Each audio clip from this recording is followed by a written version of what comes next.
Hello everyone, कैसे हो आप सब लोग। फाइनली आज SBI clerk mains exam complete हो चुका है।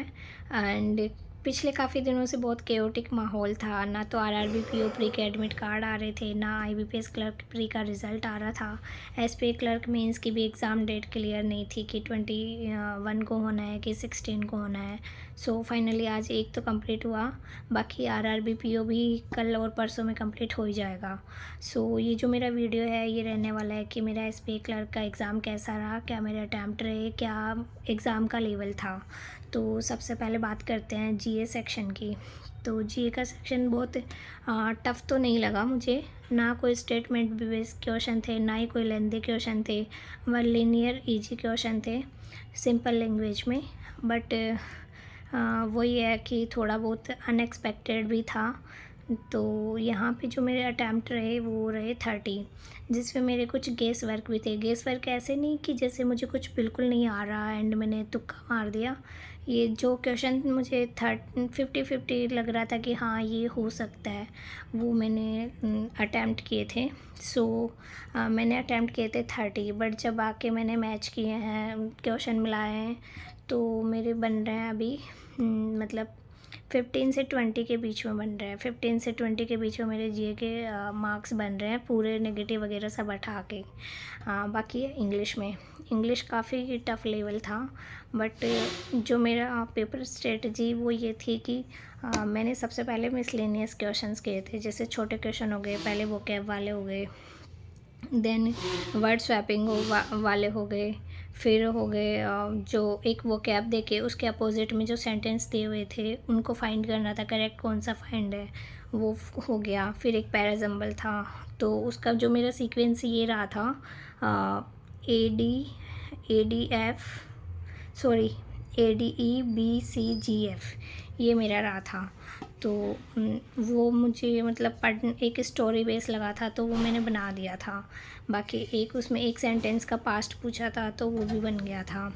बाकी जैसे और भी क्वेश्चन थे, कुछ में करेक्ट फाइंड करना था, कुछ में इनकरेक्ट फाइंड करना था, तो वो भी ठीक थे, वो बन गए थे। बस जब लास्ट में 9 मिनट बची थी, देन मेरे पास 2 पैसेज थे, तो मैंने एक पैसेज चुना था जो कि एक ह्यूमन टेंडेंसी के बारे में बता रहा था कि हम कैसे लोगों को डिफ़ाइन करते हैं, कि वो लोगों से सिमिलरिटीज़ हैं, डिफरेंसेस हैं, क्या लोगों में डिफरेंसेस हैं, वो हम कैसे किस आधार पे उनमें डिफरेंसेस बताते हैं, इस टाइप से कुछ था।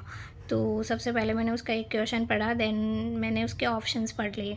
बट क्वेश्चन मैंने जल्दी जल्दी में मुझसे ना इतना ही पढ़ा अकॉर्डिंग टू ऑथर, एंड मैंने ऑप्शन पढ़ लिए, देन मैं पूरा पेसेज पढ़ने लग गई। बट मैंने ये नहीं पढ़ा अकॉर्डिंग टू ऑथर डिफरेंसेस। तो मैंने मिलाया, बट मेरे को कहीं पे कुछ समझ में नहीं आया। फिर मैं अगेन क्वेश्चन पढ़ी एंड पूरे मैंने ऑप्शंस पढ़े, देन अगेन मैं वापस पेसेज पे गई। तो वहाँ पे मैंने फिर पढ़ा।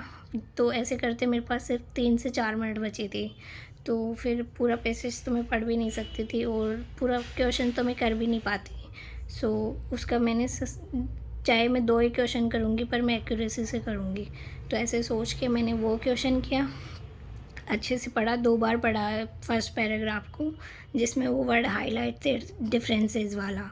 फिर उसके बाद वो मैंने कंप्लीट करके देन एक वोकैब वाला क्वेश्चन था जिसमें 4 वर्ड थे। एक तो लिमिटेशन, ऑब्जर्वेशन, एम्प्लॉयमेंट और एक स्केल था, एंड एक और भी था कुछ जिसमें पूछा था कि ग्रामर या तो ग्रामर से मतलब रिलेटेड की एक्यूरेसी है कि नहीं वो, या फिर मिसेस स्पेल्ट। तो मिसेस स्पेल्ट तो कोई भी वर्ड नहीं था। ग्रामेटिकली मुझे एम्प्लॉयमेंट थोड़ा एम्प्लॉयमेंट मुझे गलत लगा था, तो मेरा ऑप्शन वही टिक किया था मैंने।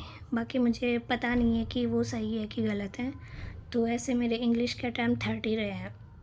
बाकी 1-2 क्वेश्चन और मैंने पैराजम्बल के किए थे जो साइकोलॉजी बेस्ड थे, उसी पैसेज से वो भी किए थे। फिर मैं मैथ्स सेक्शन खुला। मैथ्स में मैंने सबसे पहले एक डीआई बनी थी, वो देख के मेरा मूड थोड़ा अच्छा हुआ कि चलो आज कुछ करने लायक तो है। फिर दूसरी डीआई बनाई।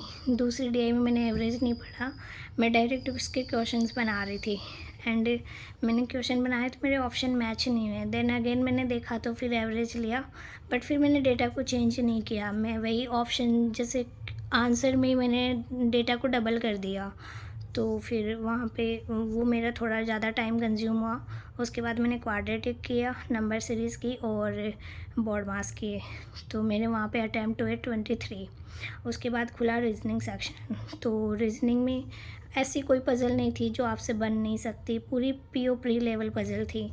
तो सबसे पहले एक ट्रायंगल बेसिस थी, 6 पर्सन बैठे हुए थे विद कलर्स आई थिंक।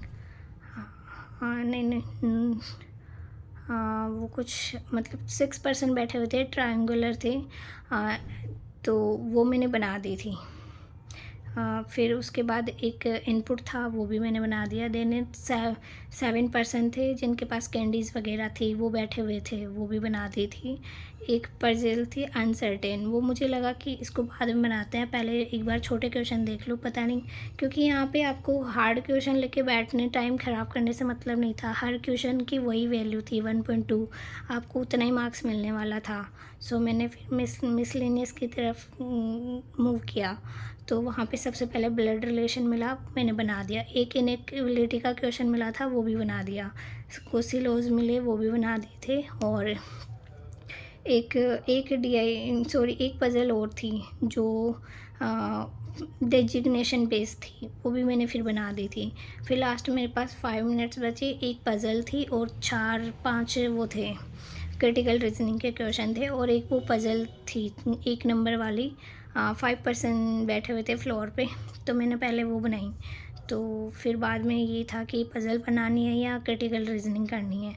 तो क्रिटिकल रीजनिंग मुझे ज़्यादा हार्ड नहीं लग रही थी, ओनली 1 से 2 लाइन वाले थे, छोटे छोटे सेंटेंसेस थे, तो मैंने उसी को प्रेफरेंस दी और मेरे 4 क्रिटिकल रीजनिंग के क्वेश्चन किए।